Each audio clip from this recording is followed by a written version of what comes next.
Tu, porém, fala o que convém à sã doutrina. Quanto a você, suas palavras reflitam o ensino verdadeiro. É isso que ele está dizendo. Reflitam o quê? O ensino verdadeiro. Meu Deus, irmãos, que palavra. Eu estava preparando essa palavra para falar no café de pastores, mas como o objetivo da escola é preparar pessoas, né? Então, eu acho que mais justo do que a gente conversar sobre isso aqui. Como eu disse para vocês no começo, há alguns anos atrás, quando o Senhor começou a se revelar para esta casa em paternidade, a gente começou a escrever e a falar sobre paternidade. Escrevemos até um livro, Paternidade para as Nações, trazendo uma palavra de Deus. Embora muitas pessoas interpretaram mal a forma que era colocada, porque muitas pessoas achavam que tinham que sair por aí caçando filhos espirituais e dizendo: se é meu filho, então beija aqui no meu anel, me dá seu dízimo e você seu pai na fé. E muitas pessoas pegaram aquilo que a gente ensinou e construíram seus próprios impérios. Isso nos trouxe muita tristeza, porque a ideia sempre foi coletiva, irmãos. A ideia de paternidade sempre foi coletiva, até porque nós não estamos gerando os filhos, nós estamos gerando os próximos pais e as próximas mães, né? Essa é o poder da continuidade, é continuar sendo pai e sendo filho. Por isso nós continuar sendo filho, mas se tornar um pai e uma mãe um dia, né? E para isso a gente vai precisar do relacionamento sadio. Eu tenho dito aos nossos pastores, não crie monastério dentro do seu ministério. Não crie um monastério, ou seja, se relacione, não se isole. E você vai percebendo que quem vai se isolando sutilmente, Provérbios 18 diz que aquele que se isola, ele busca a sua própria ruína e insurge-se contra a verdadeira sabedoria. Então, o objetivo da paternidade espiritual não era criar uma dependência ministerial. Ou seja, você é seu pai, você depende de mim. Não, a ideia nunca foi essa. Essa não é a real de Deus. Não é a ideia original do Senhor para a paternidade. Paternidade espiritual ensina a ouvir a Deus e a formar Cristo em nós.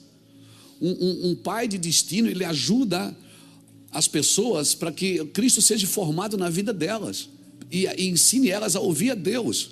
Tem um trabalho que a gente faz aqui, um trabalho novo, inclusive começou há pouco tempo. Já se fazia, mas se fazia de uma forma desordenada. Agora a gente está ordenando, chama imersão. O objetivo qual é? É descobrir, porque tem muitas pessoas que têm dons na igreja, mas são dons muitas vezes desordenados, e se a gente ajustar, tem muito canhão aqui nessa igreja, irmão. Tem muita gente boa, muita gente que tem visão, muita gente que sonha sonhos proféticos, muita gente que abre a Bíblia, as letras saltam no seu interior, mas a forma que às vezes é colocada na mesa, a didática disso, às vezes ela não traz sentido nenhum.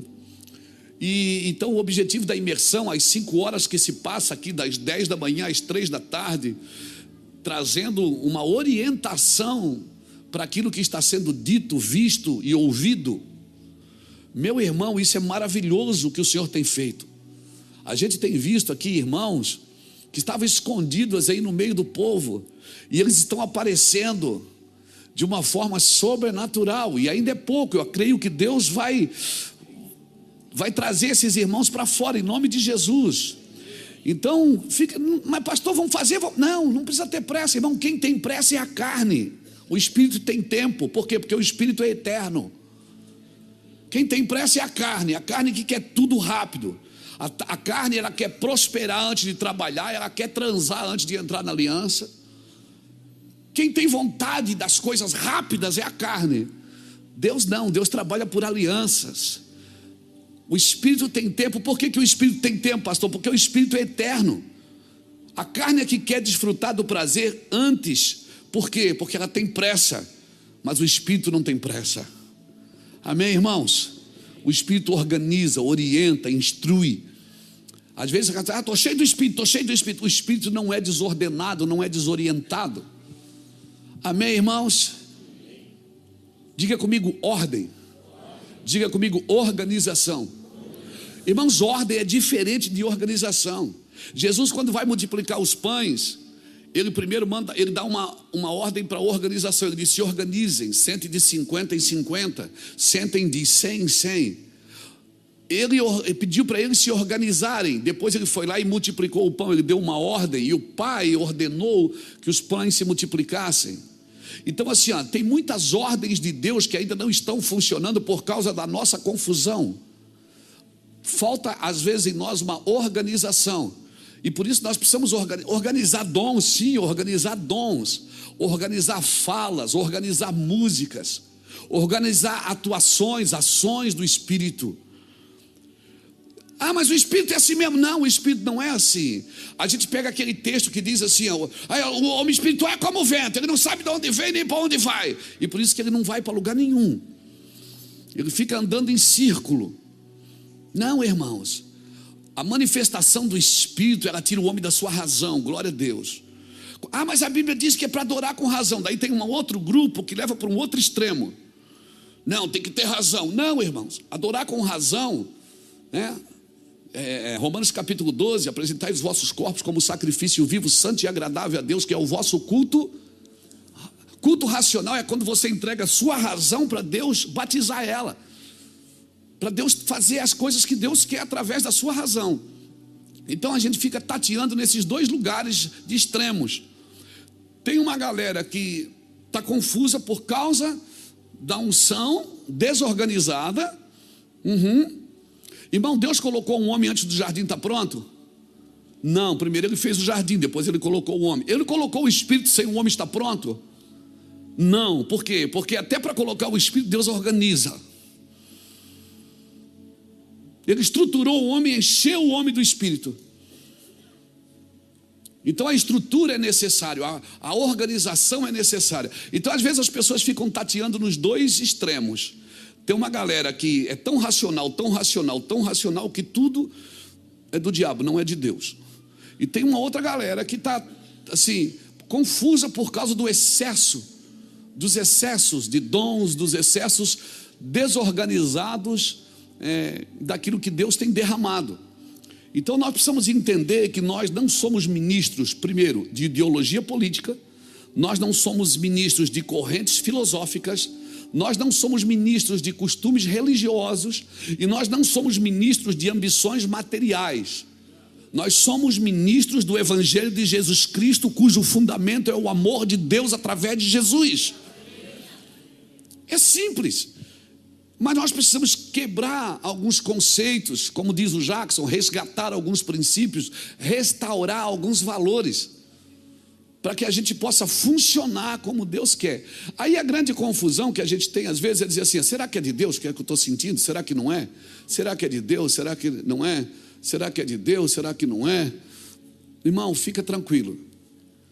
Se há sinceridade no seu coração, se há disponibilidade no seu coração de ser instruído, de aprender, a Bíblia diz que o sábio, ele busca mais sabedoria ainda.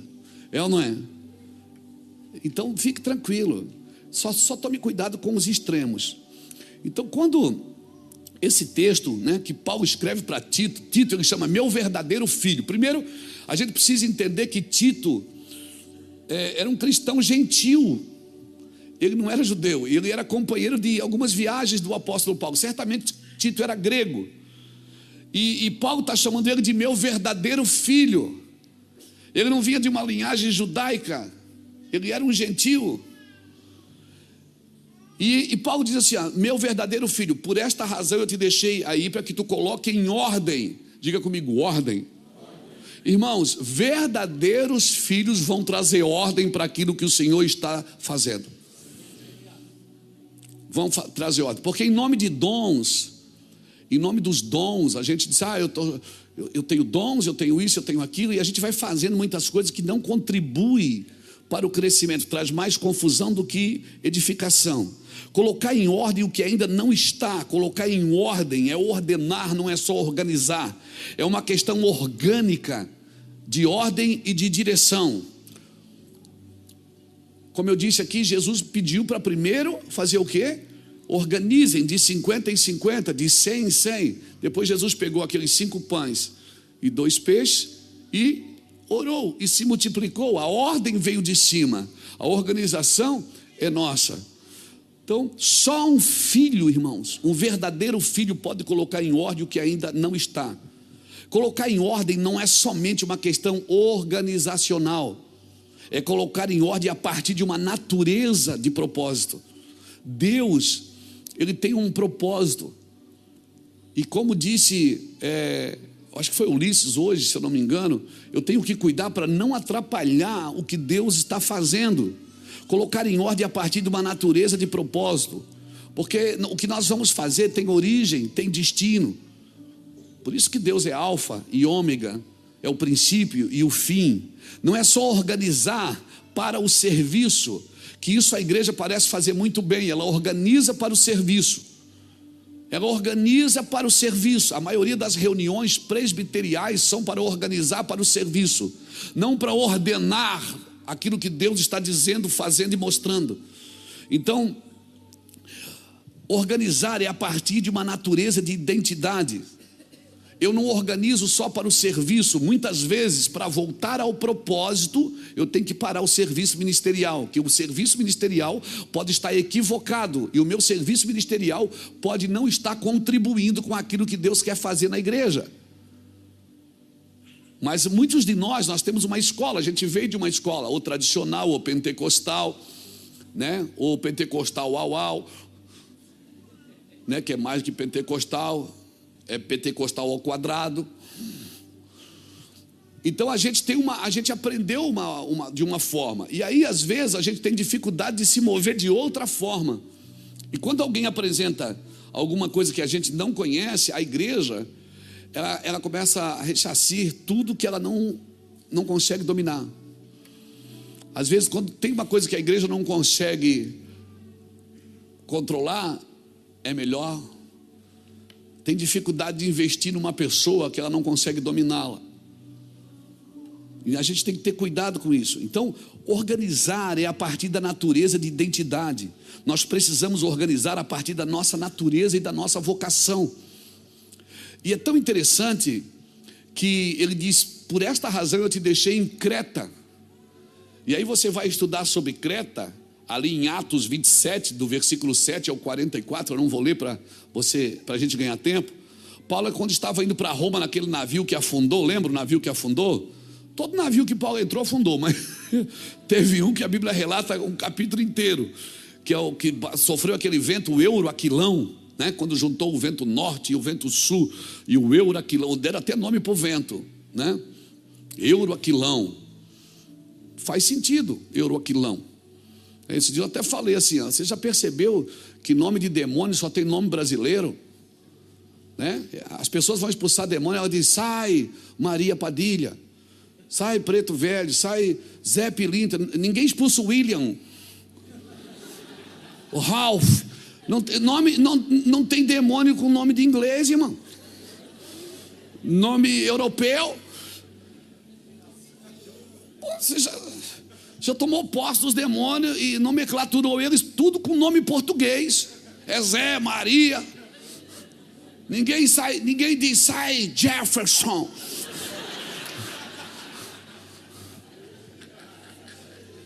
Sai Caleb. Não, ninguém. Já viu? Lá no Nordeste expulsa demônio, não é? Mas expulsa, mas só nome brasileiro, né? Ô, irmão, tem demônios em outras nações também, viu?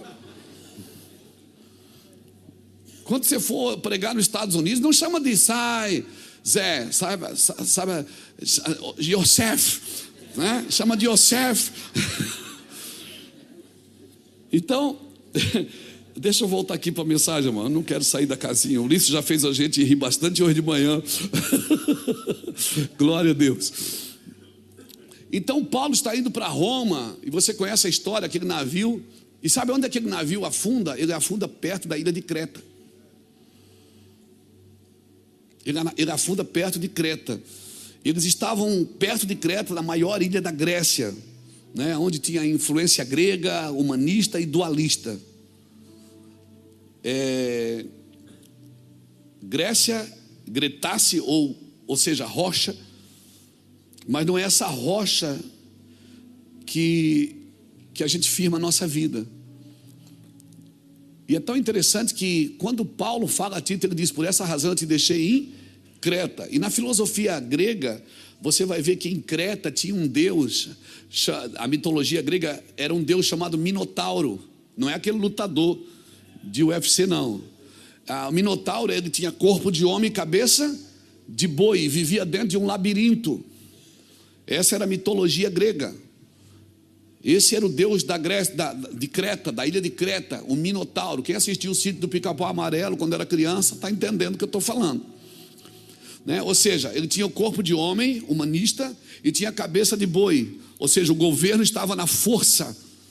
O governo estava na força, a visão estava na força, a audição estava na força, a mentalidade estava na força. E ele preso dentro de um labirinto, de um lugar sem saída, de confusão.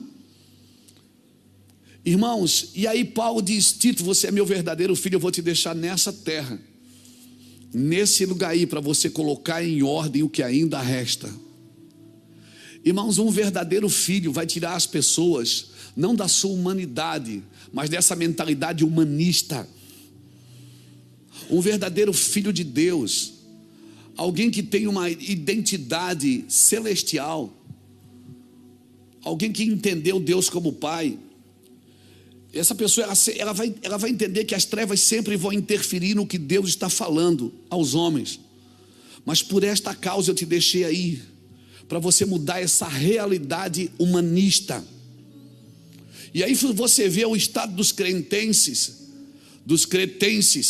Tito capítulo 1, versículo 10 ao versículo 16, bota aqui para mim, Tito 1, 10 ao 16, pode botar na tradução NVT. Olha como é que estava o estado dos cretenses, porque existem muitos insubordinados, pois há muitos rebeldes que promovem conversas inúteis e enganam as pessoas. Refiro-me especialmente àqueles que insistem na necessidade da circuncisão. É preciso fazê-lo calar, pois com seus ensinamentos falsos tem desviado famílias inteiras da verdade. Sua motivação é obter lucro desonesto. Até mesmo um deles, um profeta nascido em Creta, disse aos cretenses: são mentirosos, são animais cruéis e comilões e preguiçosos. Isso é verdade, portanto repreende-os severamente, a fim de fortalecê-los na fé. É preciso que deixem de dar ouvidos a mitos judaicos e às ordens daqueles que se desviaram da verdade. Para os que são puros, tudo é puro, mas para os corruptos e descrentes, nada é puro, pois tem a mente e a consciência corrompidas. Afirmam que conhecem a Deus, mas negam por seu modo de viver. São detestáveis e desobedientes e não servem para fazer nada de bom. Acabou, né? Isso. Os cretenses tinham essa fama: mentirosos, bestas ruins e ventres preguiçosos. Resumindo aqui nesses 6 ou 7 versículos. Esse é o espírito dos cretenses, que é estruturado aonde? Na mentira, na teimosia e no amor próprio, ao próprio ventre. Mentiras, você conhece, são falsas verdades baseadas em fundamentos filosóficos que estabelecem o sofisma. Teimosia é pautada no quê? No orgulho e na soberba. Crente teimoso, ele não tem noção de que aquilo é verdade, mas ele acredita e continua insistindo numa coisa que nem ele tem noção daquilo. Ventres preguiçosos, ou seja, eles tinham um coração egoísta de pensar em si próprio. E Tito foi deixado ali, Tito precisava lutar contra esses 3 principados. E você combate a mentira com o quê? Como é que você combate a mentira, irmãos? Com a verdade. Contra o orgulho você combate com o quê? Com quebrantamento, tentando quebrantar o ambiente. E contra o egoísmo você combate como? Com generosidade, com piedade. Mas ele precisava ser um verdadeiro filho. Paulo diz: você é meu verdadeiro filho, ou seja, você me ouviu, você entendeu E você pode sim praticar isso de uma forma justa e correta. Filhos verdadeiros, irmãos, vão gerar ordem para esta geração. Filhos verdadeiros do Senhor. Eu não estou falando de crente evangélico, irmãos. Eu estou falando de filhos verdadeiros. E Paulo deixou para ele o que ele devia fazer. Paulo disse: você quer curar essa terra? O que você vai fazer? De cidade em cidade você levante presbíteros maduros. Presbíteros, homens maduros, homens que não se deixam levar por qualquer vento de doutrina, que não se deixam ser comprados, que não estão presos a egoísmo, a ambições. Então, filhos verdadeiros vão gerar ordem, principalmente por esses 3 princípios. Paulo deixou para Tito o que ele devia fazer. Ele disse: Tito, levanta presbíteros de cidade em cidade. Presbíteros fala de anciões, de homens maduros, pessoas maduras. Irmão, imaturidade não é pecado, desde que a gente esteja aberto para crescer. Quando eu estou falando para os homens, estou falando também para as mulheres, amém? Estou falando no homem no sentido de humanidade. Mas assim, Deus está levantando pessoas maduras, irmãos. Porque imaturidade não é pecado, desde que eu me abro para o crescimento. Então levante presbíteros maduros, estabelece a sã doutrina e manifeste restauração do entendimento da graça. Foram essas 3 coisas que Tito restaurou em Creta. Meu verdadeiro filho. Paulo diz: você é meu verdadeiro filho, por esta causa eu te deixei aí, para que você coloque em ordem, ou seja, você traga ordem para desordem. Traga ordem para desordem. Comece pelos presbíteros, pelos anciões, pela base. Comece pelos pais. Comece pelos pais. Irmãos, lembra quando Jesus estava com aquela mulher prostituta e aqueles homens estavam tentando apedrejá-la? Você lembra disso? Você lembra o que Jesus falou? Jesus disse: atire a primeira pedra. João capítulo 8, está na Bíblia.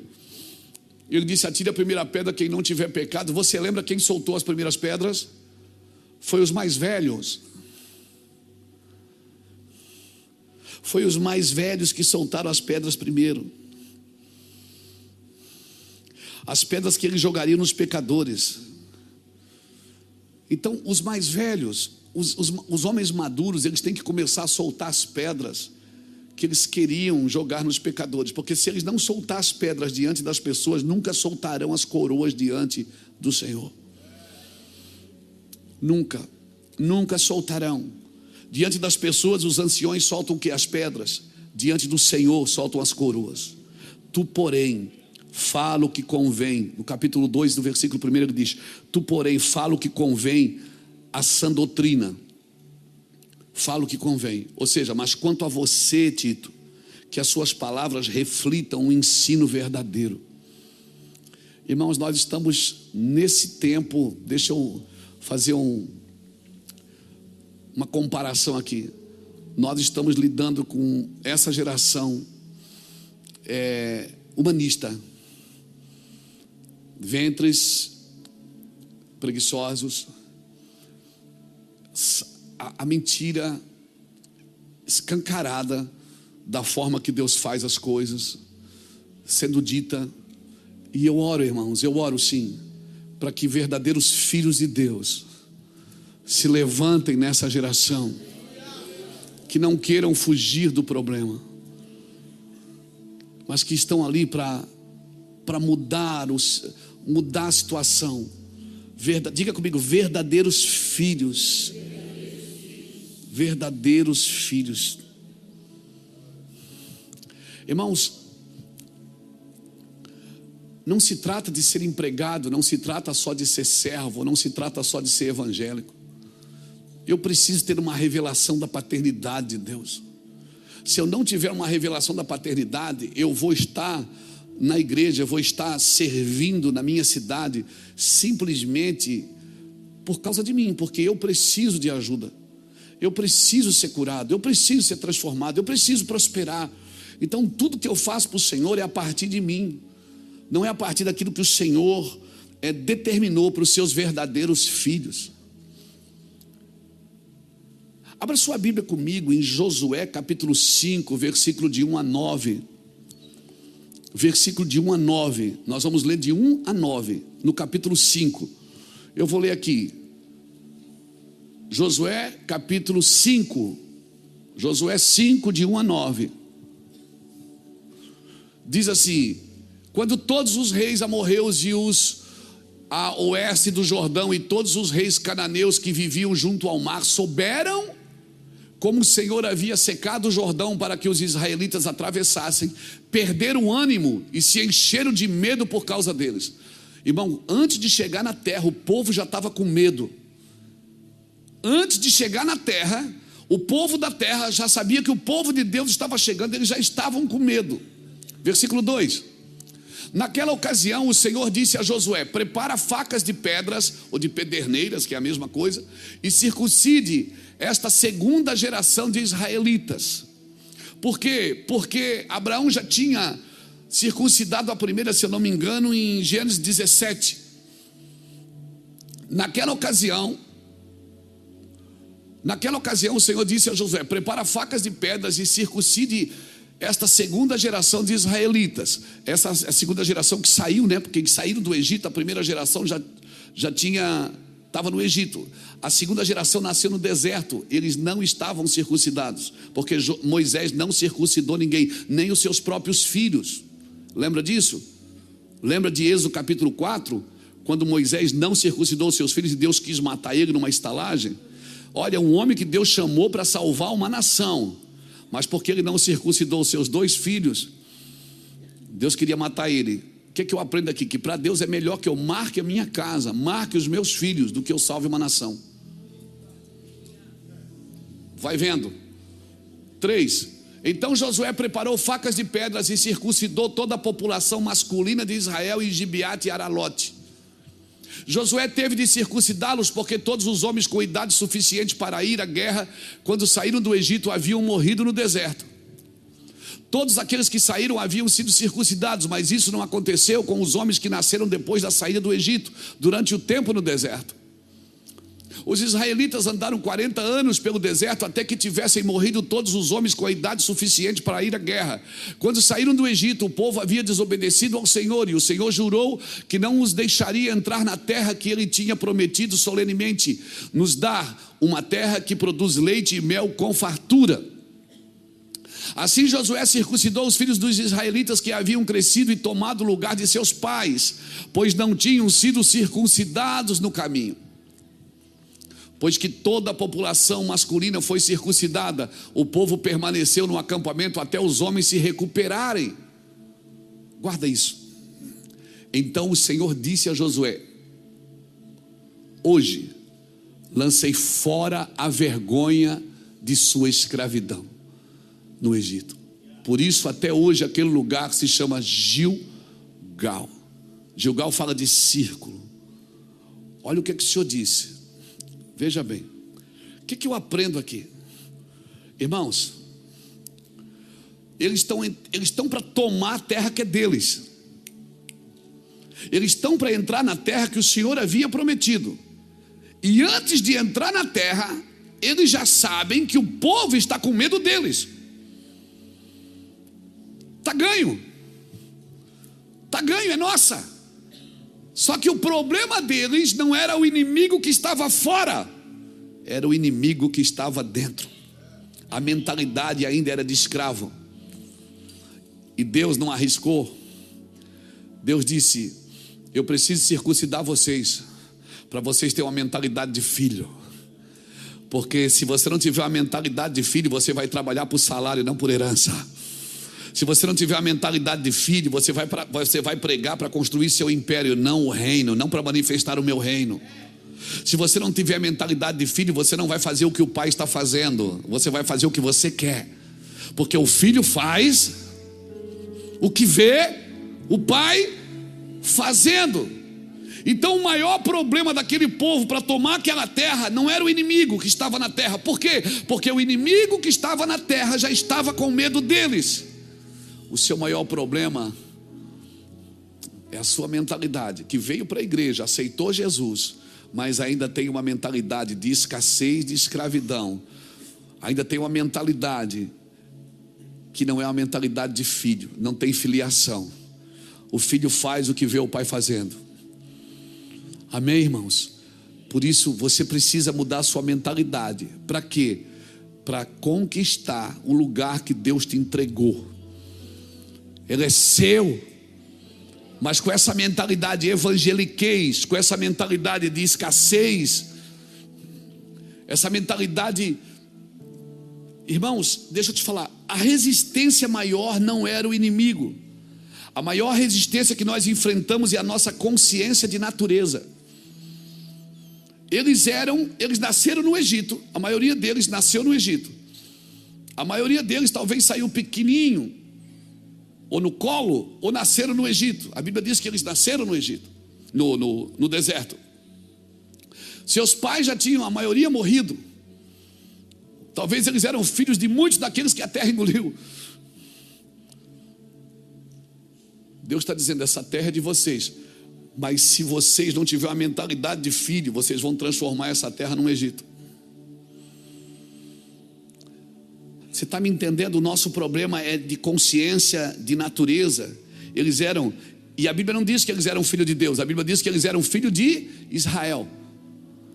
Aos filhos de Israel, perdoe pelo trocadilho aqui, eles eram filho da mãe, mas não eram filho do pai. Eles eram filho de Israel, mas não eram filho de um pai. Eles não tinham mentalidade de paternidade. E isso acontece até hoje com a igreja cristã evangélica. A pessoa muda de religião, ela deixa de ser católico, deixa de ser espírita, deixa de ser budista, alguma religião que ela já frequentou, e ela passa a ser, não, agora eu sou evangélica. Você precisa crescer como um filho de Deus, senão você não vai assumir o lugar que o Senhor te entregou. Você vai estar sempre brigando e discutindo por coisas que já são suas. Você vai fazer campanhas para ganhar coisas que já te pertencem. Por quê? Porque não temos a natureza de filho. O nosso problema é de uma consciência de natureza. Os inimigos aqui já estavam derrotados, mas eles precisavam ter uma consciência de filho. Como é que você vai colocar em ordem uma terra se você não tem uma consciência de filho? Tito, meu verdadeiro filho, por essa razão eu te deixei aí em Creta. Eu não deixei um discípulo, eu não deixei um empregado, eu deixei um filho. Eu deixei um filho. Para salvar tem que ser um filho, irmãos. Quem veio salvar? Muitos profetas profetizaram. E você vai perceber que muitas mulheres estéreis da Bíblia geraram filhos ilustres, porque elas geravam segundo a palavra de Deus. Elas não podiam ter filho. Deus disse, vou te dar um filho, seu filho vai ser isso, isso e aquilo. Elas eram estéreis, geravam filhos. Mas quando Deus vai gerar o filho dele, não podia ser uma estéril, tinha que ser uma pura. Porque os filhos precisam nascer da pureza. Você está me entendendo? Essa terra já é sua. Não, essa terra é do diabo, o mundo é do demônio. Não, a terra é sua. Diga para alguém que está do seu lado, é minha. Essa terra prometida aqui já é minha. Ele deu a terra aos filhos dos homens. Eu não vou fugir da terra, a terra é minha. Eu não vou fugir da terra, é minha. O problema é que a gente não tem uma consciência de filho, por isso fica negociando o espaço. Nós precisamos ter uma consciência de filho, irmãos. Deus comigo é uma coisa, Deus em mim é outra coisa. Os discípulos nunca tiveram dificuldade de entender Deus com eles. Quando Jesus fez milagres, eles estavam entendendo. Mas quando Jesus começou a falar, o Pai em mim e eu em vós, eles piraram, porque eles não conseguiam entender isso. Eles não entendiam Deus neles, eles só entendiam Deus com eles. Deus quer mudar a tua consciência, irmãos. Deus quer mudar a sua consciência. Você não é um coitadinho que foi deixado na terra para sofrer. Embora o sofrimento é pedagógico para você assumir o seu ambiente, o seu lugar. Quando Deus mandou Josué circuncidar todos os filhos de Israel, masculino, os filhos homens, ele disse, circuncida porque hoje eu vou tirar a vergonha de vocês. Ou seja, eu vou mudar vocês. Essa mentalidade de escrava, que você pensa que crente é ignorante, que crente nasceu para sofrer, que crente não pode ser rico, que crente não pode ter dinheiro, que crente não pode fazer nada, que crente não pode ser conhecido, ser famoso, ter sucesso, porque não, ele tem que ser humilde. O que isso tem a ver com humildade, irmão? Humildade é você saber quem você é. Humildade não é pensar menos de si, é pensar menos em si. Humildade não é pensar menos de si, é pensar menos em si. Eu sei quem eu sou e por isso que eu sou, eu não preciso pensar muito em mim. Eu posso pensar nos outros que ainda não sabem quem são. Eu já sei quem eu sou. Paulo chamou Tito e disse: combate esses falsos ensinos, combate essa filosofia, essas fábulas judaicas, combate isso, porque eles estão presos a isso. E a igreja evangélica fica presa, irmãos, a costumes, fica presa a tradições evangeliqueis, a tradições judaicas, fica presa às coisas e não toma uma atitude de consciência de filho. Amém, irmãos? Amém? Você está me entendendo? Eu estou sendo claro? Você não precisa gostar do culto, você precisa entender ele. A pessoa de Cristo, em sua formação, Cristo é formado no corpo de mãe, a igreja. Mas ele tem uma mentalidade de pai, que é Deus. Quem é o corpo? É a igreja. Quem é a mãe dos filhos de Deus? É a igreja. E uma igreja que se preza, irmãos, ela não tira das pessoas essa condição de filho. Você não é filho de nenhum pastor, embora alguém pode chamar: e aí, paizão, como é que você está, paizão? Beleza, paizão? Puxa, paternidade, Arthur, paternidade é alguém ajudar você a ouvir a voz de Deus. Paternidade, Arthur, é alguém entrar na sua vida. João, é alguém entrar na sua vida e não tomar esse lugar que é de Deus na sua vida. Você está me entendendo, irmão? Aqui até para comprar o carro você tem que perguntar a cor para o pastor. Isso não é paternidade não, gente. Isso é tirar de você aquilo que Deus disse que é para mim fazer por você. Então entenda, humildade não é pensar menos de si, é pensar menos em si. Você pegou isso? Por isso, como corpo de Cristo, nós trabalhamos como mãe. Nós cuidamos. Mas por que nós cuidamos? Porque a igreja é a mãe dos filhos de Deus. Por isso, como corpo de Cristo, nós trabalhamos como mãe, mas nós pensamos como pai. Nós precisamos trabalhar nas pessoas como pai, como paternidade, destravá-las, desenvolvê-las, não prendê-las a nós, porque essas pessoas elas têm uma vocação, elas têm uma responsabilidade de possuir o lugar que Deus as entregou. Aquele lugar é seu. O meu trabalho é ajudar você a possuir o lugar que Deus te colocou. Aleluia, irmãos. Nós precisamos trabalhar com amor de mãe, com a cabeça de pai. Te vi pasar con sal en la piel y yo sin plan me perdí también. Tu risa cayó como fruta al sol, me dejó mordido directo al corazón.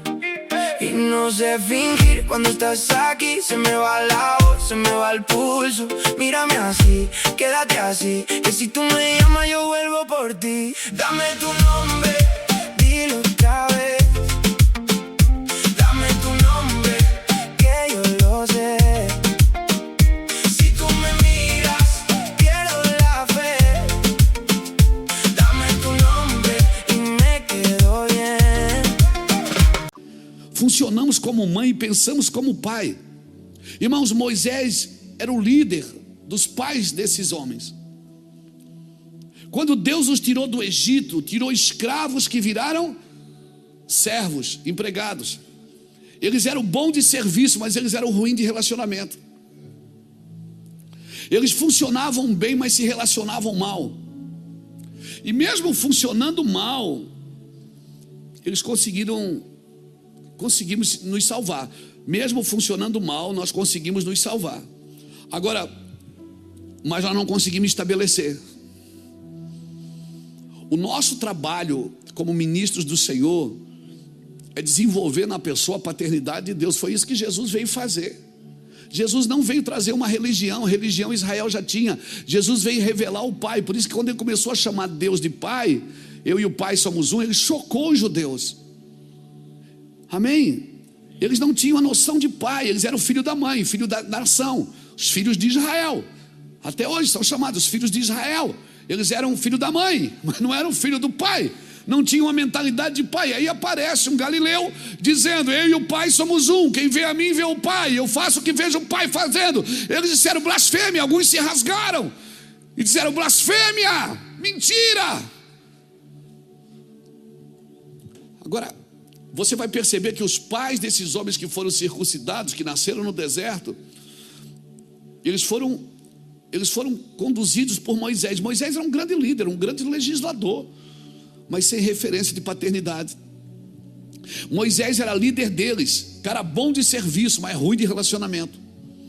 Você conhece alguém que é bom de serviço e ruim de relacionamento?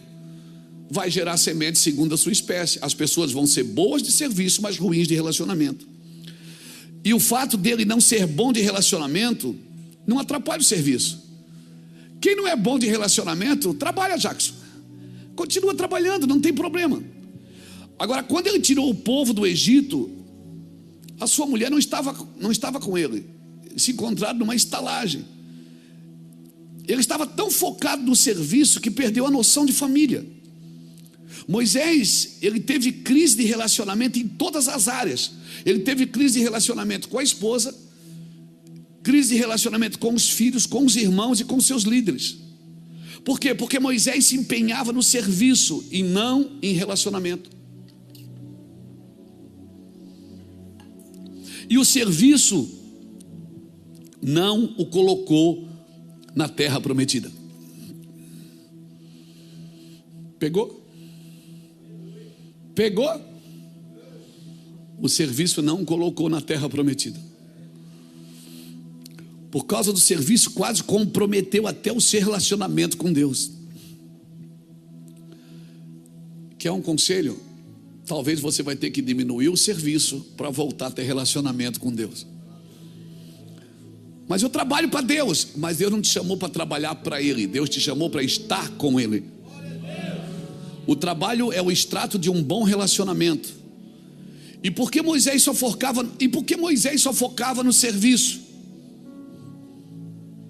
Moisés foi criado por 3 mulheres: sua mãe, sua irmã Joquebede, Miriam e a filha de Faraó. Ele não tinha referência de pai, ele só tinha referência de mãe. Então ele tinha muita noção de desempenho de corpo, mas não de paternidade. Ele tinha noção de desempenho de trabalho, de funcionamento, mas ele não tinha noção de paternidade. Ele levou o povo ao limite do serviço, mas não terminou o serviço. Quem terminou o serviço foi o filho por adoção, chamado Josué. Josué é filho por adoção de Moisés. Deus levanta Josué. E o que é que Josué diz? Moisés vai para o ministério e deixa a família para trás. O sogro tem que levar a esposa no caminho para se encontrar com ele. Josué é ao contrário. Josué diz assim: vocês escolhem quem vocês vão adorar, porque eu e a minha casa.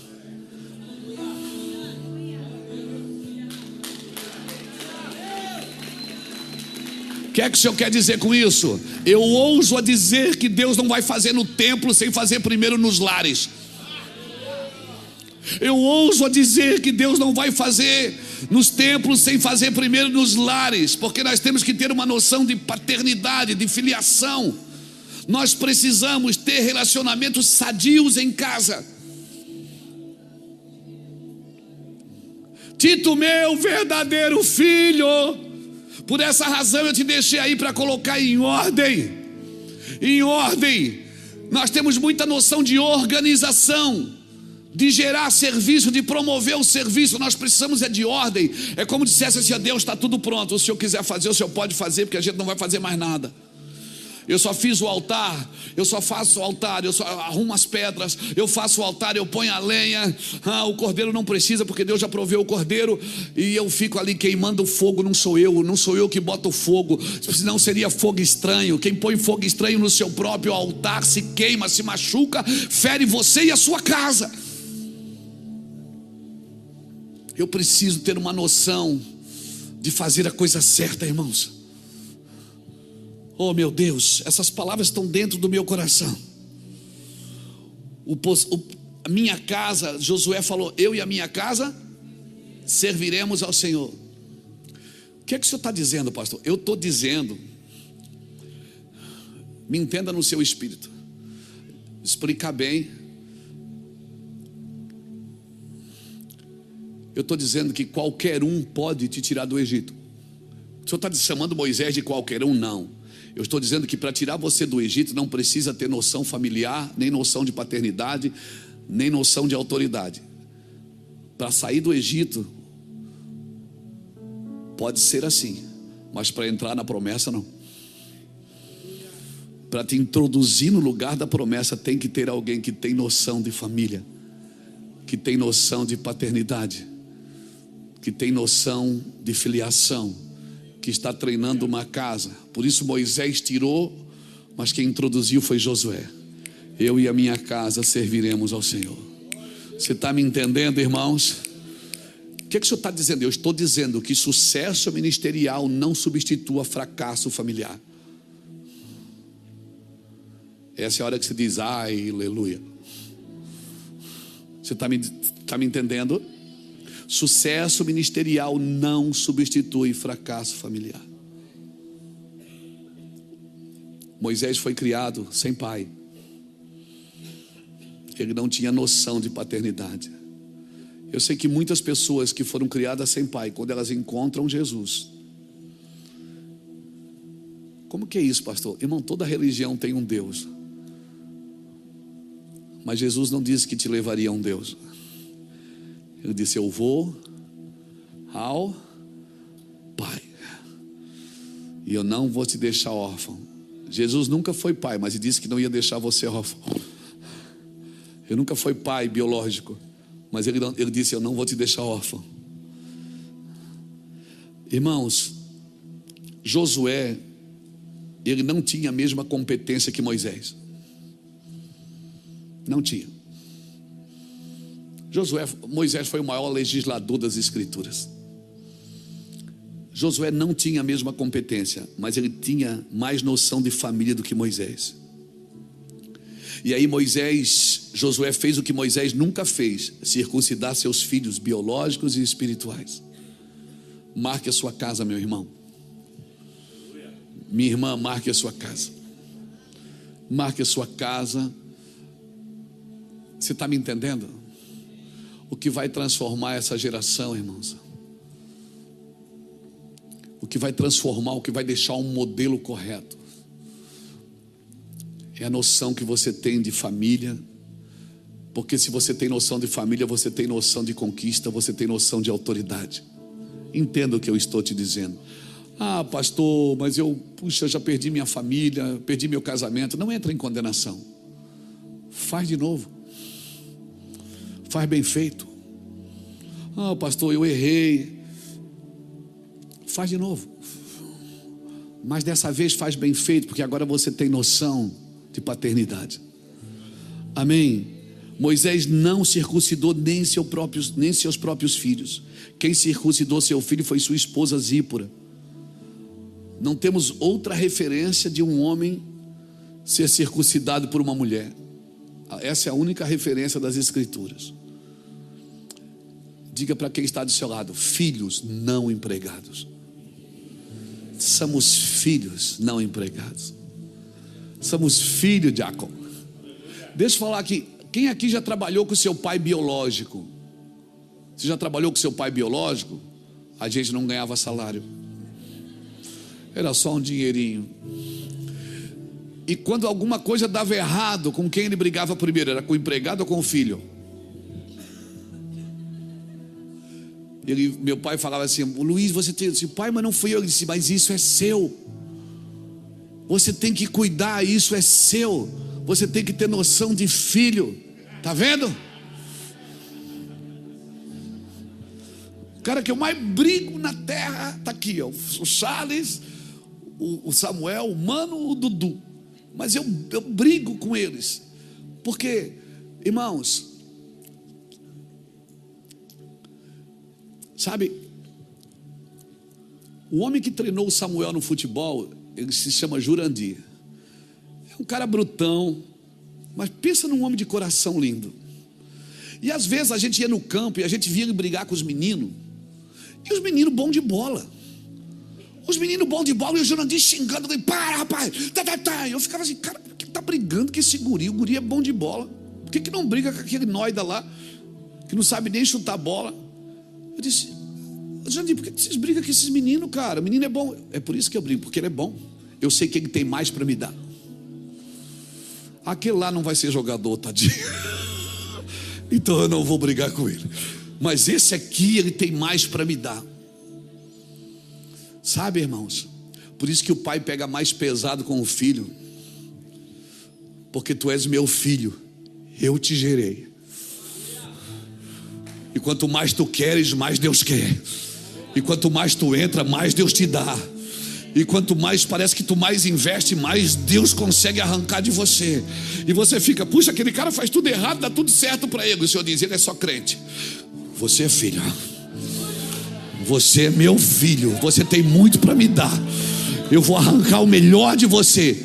Eu vou tirar da boca dos pequeninos o perfeito louvor. Você não consegue me dar o perfeito, mas eu consigo arrancar de você o perfeito louvor.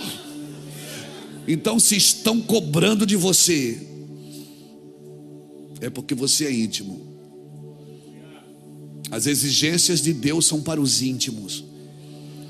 Você já viu, quanto mais você ora, parece que mais é você convidado para orar? Quanto mais você chora, parece que mais... Por que Deus não deixa você em paz? Cada um que cuide da sua vida, deixa eu cuidar da minha. E Deus fica trazendo a vida dos outros no teu coração. É assim com você? Você está em casa, de repente Deus, você pensa no João. Oh Deus, abençoa o João. Você nem sabe se o João está bem ou está mal. É assim ou não é? Deixa, por que o Senhor não me deixa em paz? Deixa o João cuidar da vida dele. Eu tenho tanta coisa para fazer, o Senhor ainda traz o João na minha mente. Vai se lascar, João. E o Senhor diz, é porque você é meu filho.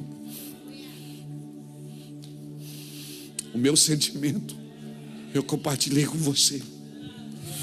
A minha unção eu compartilhei com você. Ah, meu irmão, não reclama. A gente para na sinaleira, tem 20 carros, o cara vem pedir dinheiro no nosso. Aí você diz, meu Deus, pede lá no outro. Pega aqui, meu filho. Deus espera, Ele sabe que você não vai salvar o mundo, mas Ele espera que você pelo menos tente. Ele sabe. Então quando Ele está dizendo, quando Paulo disse, você é meu verdadeiro filho, Ele não convidou Tito para trabalhar para ele. Ele disse, Tito, vamos continuar o que eu comecei. Ele não chamou Tito para trabalhar para ele. Ele disse, Tito, prega aí que eu vou te dar uma oferta, vou te dar um salário. Não, ele disse, Tito, meu verdadeiro filho. Sabe por que você está aí? Porque você é filho. Você está aí por um propósito. Então, se estão exigindo de você, é porque você é filho. A minha filha, a esposa do Charles, a Bruna Caroline, quando ela era menininha, um dia ela teve uma crise de desespero. Ela falou assim, pai, por que para nós tudo é difícil? A gente passava um momento muito difícil. E ela disse, por que para nós tudo é difícil? Todo mundo pode, a gente não. Todo mundo tem, a gente não. Eu disse, não é assim, filha. É assim sim. Naquela ocasião eu não me lembro se a gente tinha sido traído por alguém. Não sei. A gente é traído todo dia, né? E só cresce, a gente só cresce com isso. Nós somos filhos. E ela estava em desespero. E eu tentando, Bruna, para de reclamar. Não, tá doido, cara. A gente não pode nada. O senhor é um homem de Deus, a mãe é uma mulher de Deus. A gente ora, a gente vai para a igreja, a gente faz tudo certo, a gente não deve nada para ninguém. Por que é assim? Veio uma palavra. Eu disse, filha, as exigências de Deus são para os íntimos. Deus não exige nada de crente meia boca. de crente que só quer os seus favores, não quer a sua essência, não quer a sua vida. Ela enxugou a lágrima assim, disse: então nós somos íntimos. Eu digo: somos, nós somos íntimos do Senhor. Você vai ser uma menina muito abençoada na sua vida. Suas filhas, seus filhos, ela não era mãe ainda, era menina. Seus filhos vão ser abençoados na sua vida. Seu marido mais ou menos, mas não, tá brincando.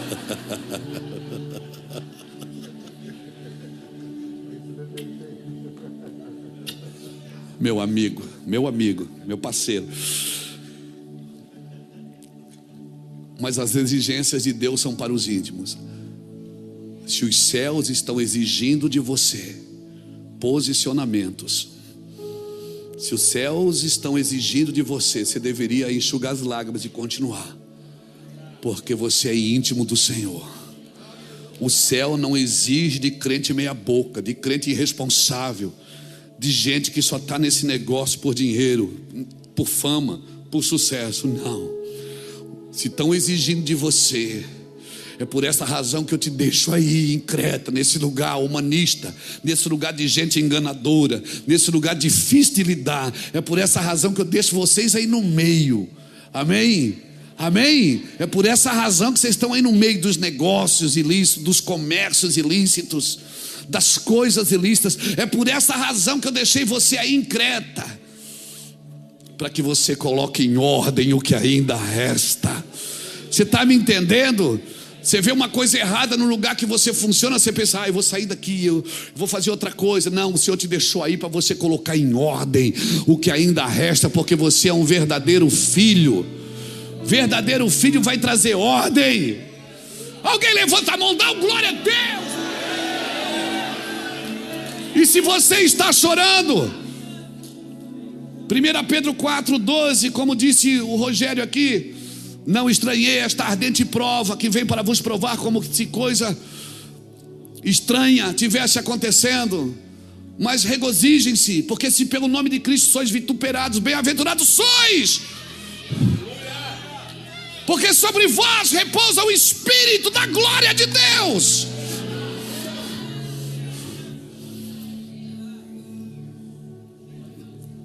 Mas o bruxo, mas o idólatra, mas o feiticeiro. Irmãos, essas pessoas e essas coisas não impedem a igreja de crescer. O que impede a igreja de expandir é a sua própria imaturidade, de saber quem é. Mas porque ali tem muito bruxo. Porque ali tem muito satanista. Porque... irmãos, Senhor, abre os olhos do meu irmão para que ele veja que maior é o que estão conosco. Abre os olhos do meu irmão. A falta de entendimento na paternidade, meu irmão, me coloca em uma dimensão somente de serviço. E uma das características da imaturidade é a relação de troca. Gálatas 4, versículo de 1 a 5. Olha o que diz Gálatas 4, versículo de 1 a 5. Gálatas 4, versículo de 1 a 5. Portanto, pensem na seguinte forma: enquanto não atingir a idade adequada, o herdeiro não está numa posição muito melhor que a de um escravo, apesar de ser dono de todos os bens. Ou seja, se o herdeiro for menino, de nada ele difere de um escravo, ainda que ele seja senhor de tudo. Ou seja, a herança já é dele, mas ele não tem maioridade para assumir. Ele precisa de um tutor. Olha o que diz o 2: deve obedecer a seus tutores, administradores, até a idade determinada pelo seu pai. O mesmo acontecia conosco. Éramos como crianças, éramos escravos dos princípios básicos deste mundo. Mas quando chegou o tempo certo, Deus enviou seu filho, nascido de uma mulher e sob a lei. Para quê? Assim fez para resgatar nós que estávamos sob a lei, a fim de nos adotar como seus filhos. Meu Deus! Filhos. Mas eu já sou herdeiro. Mas se não alcançar maior idade, vai ficar a vida inteira na fila da bênção. Não tem nenhum problema a imaturidade. Imaturidade é uma natureza própria da infância. A imaturidade só passa a ser problema se ela não evolui, se a pessoa não cresce. A falta de entendimento na paternidade me coloca em uma dimensão só de serviço. Filho que não se relaciona como filho, se relaciona como empregado. E aí o empregado usa a fé como instrumento de troca. Guarde isso, porque isso é sério. O empregado, ele usa a fé como instrumento de troca. Ele usa a fé para adquirir, não para se relacionar. Relacionamento ou regulamento? Onde você vive, em que lugar que você vive no Evangelho? Regras sustentam uma relação imatura. Regras bem claras. Se as regras são fortes, é porque os relacionamentos são fracos. Quanto pior a relação, mais nós precisamos de regulamento. Filhos desobedientes precisam de regras. Filhos obedientes, ele tem a chave. Pai, vou pegar seu carro, pega meu filho, porque o pai sabe que ele vai voltar no horário.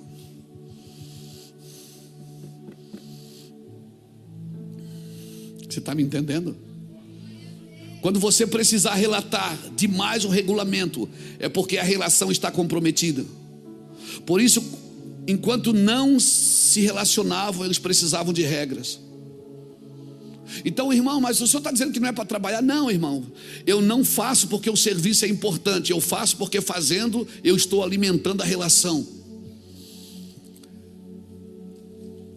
Eu trabalho para Deus não é porque o serviço é importante, porque é para alimentar a nossa relação de pai e filho. Então eu faço para o meu pai até às vezes o que ele não me pede, mas eu sei que ele gostaria. Deus nunca pediu uma tenda para Davi. Deus nunca pediu uma tenda para Davi, mas Davi fez. E Deus disse, ele entendeu. Ele entendeu como eu quero ser adorado. Por isso que ele é um homem segundo o coração de Deus. Por quê? O que é um homem segundo o coração de Deus? É um homem que entende o coração de Deus sem que Deus tenha que falar. Eles estão íntimo, tão perto que ele já sabe.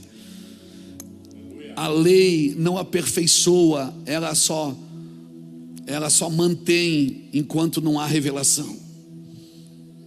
Quanto mais claras precisam ser as regras, é porque os relacionamentos não são claros. Se você precisa detalhar demais o regulamento, é porque o relacionamento é fraco. E que um não sabe o que está no coração do outro.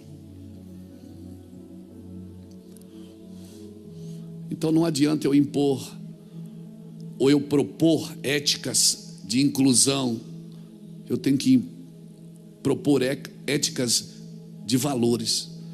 O que eu preciso fazer para entrar para este grupo? O que é que eu preciso fazer para entrar no teu grupo? Não é assim que Deus trabalha. É o que eu tenho que ser, não o que eu preciso fazer. Amém? Quer um conselho de amigo? Não procure uma pessoa confortável ou confiável para se relacionar. Procure viver uma relação em Deus até vocês dois se tornarem confiáveis. Porque se os dois estiverem em Deus, os dois vão se tornar confiáveis. Ou seja, eu confio em você, mas eu confio mais no nosso relacionamento do que em você. Como isso, pastor? Porque o relacionamento pode tornar duas pessoas que não são confiáveis em grandes amigos. Pegou isso? Eu confio em você. Se eu confio em mim, eu confio, mas eu confio mais no nosso relacionamento. Porque se nós confiarmos no relacionamento, mesmo você e eu muitas vezes pisando na bola, o relacionamento, irmãos, ele torna dois homens que são inconfiáveis em dois homens grandes amigos. O povo sabia de tudo, sabia tudo de Deus, mas não o conhecia. Não sabia que Deus era pai, por isso que Deus falou a Josué: circuncida-os, tira a vergonha deles. Eles não podem entrar nessa terra com a mentalidade de escravidão, de trabalhar para comer. Eles não podem. Quem aumenta o teu serviço é Faraó, não é Deus. E aumenta com um único objetivo, para que você não tenha tempo para Deus. Eles não sabiam que era o Pai. Toda a revelação de Cristo é para mostrar que Deus é Pai. E a partir daí estabelecer uma relação baseada no compromisso, e não em regras e em regulamentos, irmãos. Tito, meu verdadeiro filho.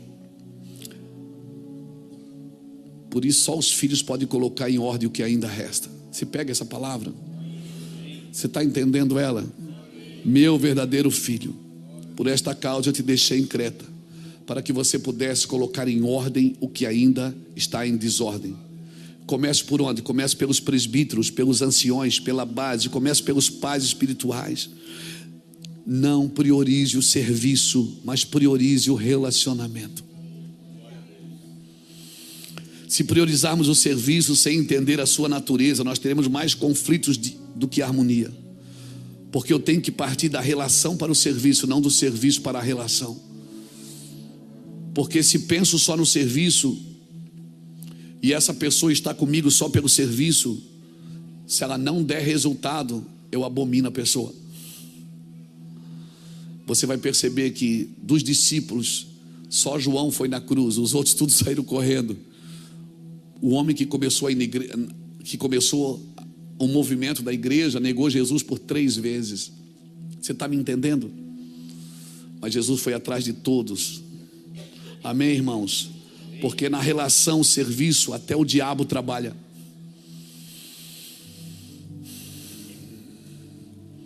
Se eu me relaciono com pessoas só por causa do serviço, até o diabo pode trabalhar na relação.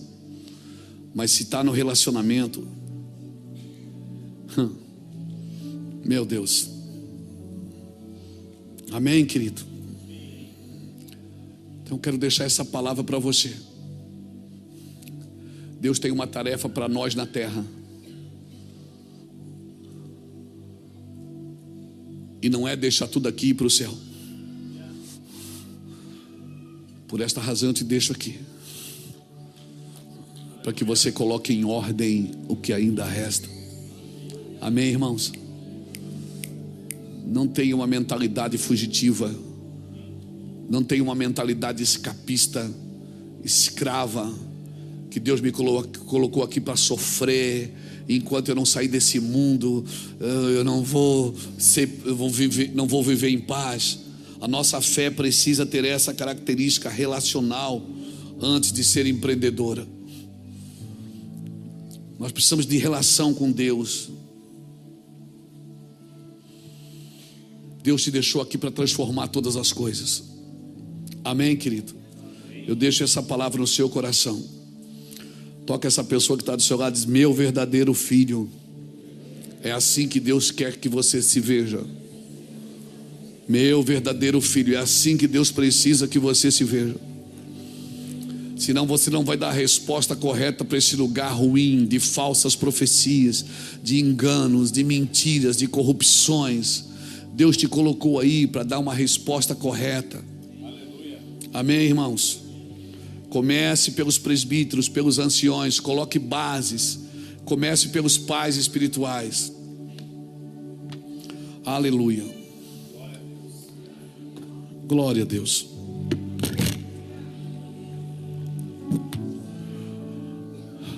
Fique de pé comigo. Aleluia. Pegue essa palavra e analise se a sua mente não está muito evangeliquez. Analise se você não está muito fora dos propósitos de Deus para aquilo que Deus tem para a sua vida. Você é meu verdadeiro filho.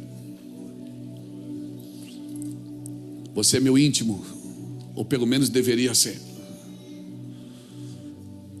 Não se relacione com Deus só pelo serviço, porque o dia que você não estiver funcionando, você vai achar que Deus não te ama. O dia que você não estiver funcionando, não estiver com o microfone na mão, ou estiver fazendo alguma coisa para Deus, você não vai ter uma relação de pai e filho. Amém, irmãos? Tá, o que é que eu faço para ser filho? Nasce.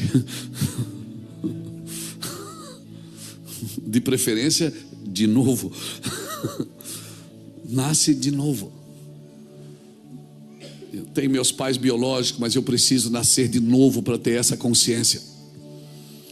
E se eu tenho essa consciência, irmãos, eu vou viver na terra em paz. Eu vou dar respostas para esse mundo caído. Eu vou dar respostas para os cretenses. Paulo deixou claro para Tito: você está nesse lugar e eu vou te dizer como que é esse lugar. Esse lugar é assim, mas por essa razão eu vou te deixar aí, porque você é meu verdadeiro filho. Amém? Uma mente evangélica, irmãos, só evangélica, uma mente que vive negociando com Deus tempo, espaço, condição, não entendeu o que eu estou falando. Não entende o que eu estou falando. Eu preciso nascer de novo para ter uma mente, sabe, uma mente de transformação. Eu preciso entender que esse lugar é meu. Nós cantamos aqui: essa terra prometida já é minha. Essa terra é de vocês. Eu dei para vocês. Mas por favor, você precisa ter uma mentalidade de filho. Eu vou tirar a vergonha. Amém? Eu vou tirar essa mentalidade de vergonha, de medo, de culpa de vocês, para vocês viverem como filhos. Você pode estar passando dificuldade, mas isso não te define. Irmão, Noé um dia bebeu um porre, mas Noé não era um bêbado. Davi um dia adulterou, mas ele não era um adúltero. Abraão um dia mentiu, mas ele não era mentiroso. Eu quero dizer com isso que uma situação não define o que você é. Uma situação não define quem você é. Eu quero orar por você. A minha oração é que dessa escola sua mentalidade mude. Talvez não é nem seu coração que precisa mudar, é a sua mentalidade de lidar com esse novo coração. Um coração disposto a obedecer. Amém? Coloque em ordem o que ainda resta. Você gasta muita energia na organização e não coloca em ordem. A organização é humana, mas a ordem é divina. Coloque em ordem, ordene a sua casa. Foi essa palavra que eu abri essa escola. Lembra? Gênesis capítulo 18, quando Deus falou: por acaso eu ocultaria alguma coisa de Abraão, visto que eu o escolhi para que ele ordene a sua casa e seus filhos depois dele, para que se cumpra em Abraão tudo aquilo que eu havia dito. Lembra que eu abri a escola com essa palavra? Colocar em ordem, irmãos, é colocar na vontade de Deus, porque a ordem é divina. Às vezes nós organizamos e tiramos da vontade de Deus. Ordem é divina. Então Abraão, coloque em ordem o que ainda resta. Coloque em ordem a sua casa, seus filhos depois dele. Coloque em ordem, irmãos. Por essa razão eu te deixei aí. Mas por que Deus não me leva? Por que Deus não faz diferente? Porque você é filho. Amém? Deus precisa de um filho, porque quem vê o filho, às vezes quem vê um evangélico vê só a sua denominação, mas quem vê um filho vê um pai. Então nos lugares difíceis não são empregados que ficam, são os filhos, porque quem vê o filho vê o pai. Os filhos são figuras representativas, não indicativas. Os filhos são figuras representativas, não são indicativas. Se você pegar a rua aqui, tem uma placa dizendo: proibido virar à esquerda. Você não pode virar à esquerda, porque tem uma placa. Isso é uma representatividade indicativa, está indicando. Mas uma autoridade representativa é se tirasse a placa e colocasse um guarda, e o guarda dissesse: pode entrar aqui. Não, mas tem uma placa. Não, mas eu estou falando que pode. Então você não está representando, indicando. Você está representando o Pai. Quem vê a mim vê o Pai. Quem vê a mim, vê o Pai. Vocês me veem falar mais de Jesus do que do Mevan. Por quê? Porque o Mevan, ele é uma representatividade indicativa. Ela informa, está por aqui. Mas nós não, nós somos representativos. Nós estamos aqui como filhos de Deus. Ser filho de Deus para mim é muito mais importante do que ser presidente de um ministério.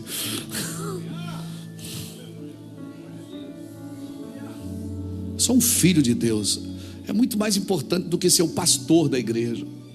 Porque um dia eu não vou ser mais o pastor dessa igreja, mas eu vou continuar sendo um filho de Deus. Então, tem uma mentalidade de filho. Por favor, perde essa mentalidade evangélica. Evangeliqueis. Você é um filho de Deus.